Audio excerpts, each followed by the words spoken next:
কুমিল্লায় বর্ণাঢ্য র্যালি ও আলোচনা সভার মধ্য দিয়ে বিশ্ব পরিবেশ দিবস পালিত হয়েছে।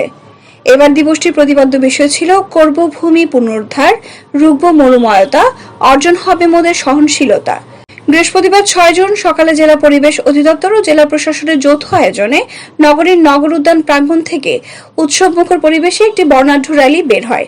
র্যালিটি বিভিন্ন সড়ক প্রদক্ষিণ করে জেলা প্রশাসকের কার্যালয়ে গিয়ে শেষ হয়। র্যালিতে পরিবেশ অধিদপ্তর ও জেলা প্রশাসন ছাড়াও বিভিন্ন স্কুল কলেজের শিক্ষার্থী এবং পরিবেশবাদী সংগঠন অংশগ্রহণ করে। পরে জেলা প্রশাসকের সম্মেলন কক্ষে আলোচনা সভা অনুষ্ঠিত হয়। এতে প্রধান অতিথি হিসেবে উপস্থিত ছিলেন জেলা প্রশাসক খন্দকার মোহাম্মদ মুশফিকুর রহমান।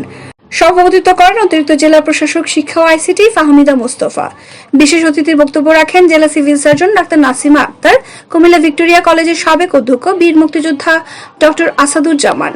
স্বাগত বক্তব্য রাখেন জেলা পরিবেশ অধিদপ্তরের উপপরিচালক মুসাব্বির হোসেন মোহাম্মদ রাজীব। বিশিষ্ট আবৃত্তিকার মাহতাব সোহেলের সঞ্চালনায় আলোচনা করেন ব্লাস্টের নির্বাহী পরিচালক অ্যাডভোকেট শামীমা আক্তার জাহান, সাংবাদিক মোতাহির হোসেন মাহবুব, ব্রেকফিল্ড মালিক সমিতির কুমিল্লা জেলা শাখার কোষাধ্যক্ষ আব্দুল মতিন প্রমুখ।